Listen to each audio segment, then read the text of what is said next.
존경하고 사랑하는 우리 구독자 여러분 반갑습니다. 여러분의 천만 라디오 진행자입니다. 이렇게 또 이제 마지막 방송하고 천회장도 꿈나라로 가도록 하겠습니다. 시간이 참 빨리 가는 것 같아요. 정신없이 지나갔습니다. 정신없이 땀 흘리면서 열심히 살아가는 분들이 많기 때문에 천회장도 자극을 받고 더욱더 분발하도록 할게요. 열심히 한번 살아보야죠. 몸 건강할 때가 좋을 때인 것 같습니다. 건강 잘 유지하면서 열심히 하자고요. 오늘 보니까 코스피 지수가 0.91% 올라가지고 3거래일 연속 상승 흐름을 이어갔는데 외국인 투자자들은 현물과 선물 모두를 순매수했어요. 코스닥 지수 역시 1.5% 올랐고 다만 증시 불안 요인으로 꼽히는 그 미 달러화에 대한 그 원화 환율은 여전히 높은 수준을 유지했다, 그렇게 보시면 될 것 같습니다. 코스피 지수는 전 거래일 대비 22.86포인트 정도 올랐더라고요. 2524.39를 기록을 했고 코스피는 전날보다 0.12% 정도 올라서 2504.42에 개장을 했는데, 이렇게 상승 출발한 코스피가 외국인 투자자들하고 더불어서 오후 들어서 기관 투자자 자금까지 이제 유입이 되더라고요. 그러다 보니까 상승폭을 키웠습니다. 유가증권 시장에서 외국인들이 3,448억, 기관 애들은 2,280억 정도 샀는데 외국인들은 선물에서 1조 원 넘는 금액을 순매수하더라고. 그리고 개미들은 5,512억 정도 팔아치웠습니다. 오늘은 뭐 개미들 팔고 나간다고 정신없었습니다. 코스피 시가총액 상위 종목들 대체로 상승을 했는데 삼바가 1.79% 하락을 했고 삼성전자 0.3%, 하이닉스 0.78% 상승했고요. 현대차 2%, 기아도 한 2% 넘게 올랐네요. LG엔솔 1.72% 정도, SDI 1.3%, LG화학 0.8% 강세 보였죠. 네이버도 0.47%, 카카오 0.69% 정도 올랐습니다. 이렇게 코스닥 지수는 전장 대비 12.78포인트 상승해서 855.61을 기록을 합니다. 코스닥에서 외국인들과 기관애들이 각각 1,569억, 678억 순매수를 했는데 그 상황에서 개미들이 2,250억 정도를 이제 순매도를 한 거죠. 코스닥 시총 상위 종목 전반도 강세를 보였어요. 에코프로 그룹은 이날 실적을 발표를 했는데 그룹사별로 주가 움직임이 좀 다르게 나타나더라고요. 에코프로는 0.4% 정도 올랐는데 주력 계열사죠. 에코프로비엠이 보합에 머물렀고 LNF는 0.19% 정도 하락을 합니다. 하락을 했고요. 이 코스닥의 그 주요 상장사 중에 보니까 JYP가 있는데 JYP는 3.99% 정도 넘게 오르면서 가장 상승폭이 컸죠. 펄어비스하고 카카오게임즈도 상승을 했습니다. 반면에 셀트리온 헬스케어 마이너스 1%, 리노공은 마이너스 1.72% 정도 약세를 보였고요. 한편 원달러 환율은 전거래일 대비 4.4원 정도 올라서 1342원 거래 마쳤습니다. 지난달 17일 1300원을 넘어선 뒤에 11일 거래일 연속 1300원대에서 마감을 한 거죠. 이렇게 원화 약세에도 외국인하고 기관 애들이 이제 순매수가 유입되다 보니 2차전지 엔터 중국 소비주가 강세를 보였습니다. 장중 보니까 호주의 25bp 금리 인상 발표, 그리고 호주 달러가 급등을 하다 보니까 달러 강세폭이 일부 축소가 된 거죠. 원달러 환율은 달러 인덱스가 제한적인 움직임 보이는 상황에서 한국의 무역 수지 적자 지속에 따른 원화 약세 압력 지속되어 가지고 1340원대에서 등락이 반복 중이다, 그런 이야기를 합니다. 이번 주 미국 연방공개시장의 FOMC 정례회의 앞둔 상황에서 추가 상승 모멘텀 부재로 관망 심리가 유입이 돼가지고 코스피 지수 상단은 제한됐다고 설명들을 하고 있네요. 간밤에 뉴욕 증시는 그 퍼스트 리퍼블릭 은행 파산, 그리고 연방공개시장위원회 정례회의에 대한 경계 등으로 하락 마감을 했죠. 다우지수는 여러분들 아시다시피 46.46포인트 정도 하락을 해가지고 34,051.70, S&P도 전장보다 1.61% 밀렸죠. 4,167.87, 나스닥도 13.99포인트 하락해서 12,212.60으로 이제 마감을 한 겁니다. 참고하시면 될 것 같습니다.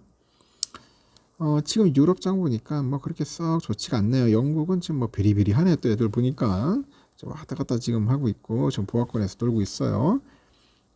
프랑스는 한 0.54% 정도 현재 좀 흘러내리고 있고, 독일도 쭉 흘러내리기보다 0.39% 정도 빠지고 있습니다. 그래서 프랑스하고 현재 독일은 소폭 하락 중이다 보시면 되고, 필라는 나름대로 선방을 했습니다. 0.8에서 선방했는데, 내일은 어떨까 하는데 요즘 우리가 엔비디아의 상승이 좋아요. 그래서 제가 볼 때는 3천선은 유지를 할 것 같아.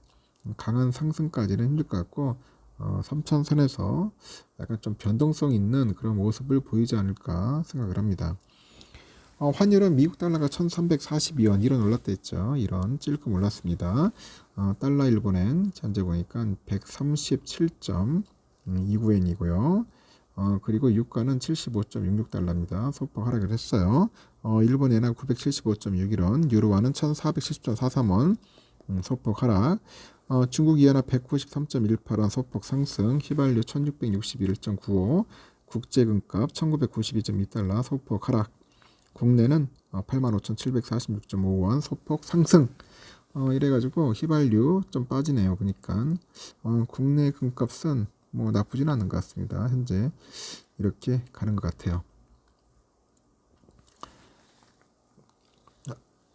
지금 보니까 국채 10년물 국채 금리가 3.5410이네요. 3.5대에서 지금 왔다리 갔다리 하면서 현재 선물이 아니라 10년물 금리는 흘러가고 있고, 다우는 0.25% 정도 빠지고 있는 것 같습니다. S&P 0.16 정도 빠지고 있고, 나스닥도 0.15 빠지고 있어요. 그리고 러셀도 0.68% 좀 많이 빠지네요. 지금 보니까 하여튼 선물 지수는 그렇게 썩 좋지는 않는 것 같습니다. 하여튼 좀 빠지고 있다. 그렇게 보시면은 될 것 같고요. 우리의 삼성전자는 여러분 아시다시피 65,700원 잘 버텨줬어요. 7만전자에 가는 길이 참 멀고 험한데, 그래도 6만전자 잘 버티고 있고, 내일도 보니까 크게 빠지지는 않을 것 같고, 그렇다 해서 또 크게 오르지도 않을 것 같고, 한 65,500원에서 한 66,000원 선에서 소폭 상승을 하면서 갈 것 같습니다. 부지런히 이제 모아야겠죠. 하여튼 삼성전자 조만간 오를 일만 남았습니다. 그래서 여러분들 참고하시고 부지런히 모으라는 거, 부지런히. 오선진 오늘 좀 빠지다가 너무 빠졌다 생각해가지고 다시 또 끌어올리더라고요. 그래서 이제 갭 차이를 유지하는 거지. 10,000원. 갭 차이가 10,000원이다. 10,000원. 10,000원은 유지를 하면서 형이 동생을 끌고 가는 그런 모습을 보이는 것 같습니다. 내일도 55,700원에서 66,000원 그 밴드 상에서 왔다 갔다 할 것 같아요. 왔다 갔다 할 거니까 참고하시고 여러분들 투자에 임하셨으면 좋겠습니다. 요즘 보니까 그 증시에서 외국인들이 이제 강달러를 등에 입고 4년 만에 이제 코스피 순매수를 이어가더라고요. 그래서 각종 악재에도 시장이 버팀목이 되고 있는 것 같습니다. 외국인들은 셀인 메이라고 하죠. 셀인 메이, 셀 팔다, 인 메이. 그러니까 5월에 팔으라는 거죠. 이런 격언이 무색할 만큼 이달 첫 거래일 2일에 코스피에서 3천억 이상 쓸어 담아요. 왜 그랬지? 팔지 않고 하여튼 쓸어 담았어. 순매수액이 10조 원을 바라고 있습니다. 올해 벌써. 그리고 장기 투자자가 많은 외국인의 특성상 증시 재평가에 뭐 디딤돌이 될지는 주목이 됩니다. 하여튼 한국 올 들어서 외국인들이 이날까지 코스피에서 9조 3,992억 정도 순매수를 했다 합니다. 외국인이 같은 기간 순매수를 기록한 것은 2019년 이후 4년 만이에요. 순매수 규모도 2019년에 비해서 한 2조 5천억 정도 많네요. 외국인들이 2020년부터 연간으로 3년 연속 순매도, 이 순매도를 기록을 했는데 지난해 4월까지 순매도는 10조 7,200억 정도 달합니다. 외인들은 코스피 대장주인 삼성전자의 러브콜을 집중하면서 다양한 업종에 걸쳐가지고 순매수 행진을 보입니다. 외인들은 지난달 삼성전자만 3조 1,360억 정도 사들여가지고 월별 기준 역대 최고치 기록을 했고, 삼성의 그 감사는 곧 반도체 업황 개선이다. 그런 공식이 통할 것 같아요. 외인들이 하여튼 사실상 매집 수준으로 사들이는 상황이다. 그렇게 평가를 합니다. 외국인들은 반도체뿐 아니라 막 방산, 그래 방산 쪽하고 이제 항공 우주, 뭐 자동차 뭐 이런 쪽을 많이 좀 사는 것 같습니다. 외국인이 매수의 동력으로 보니까 일석이조를 노리는 강달러 상황이 우선 꼽히네요.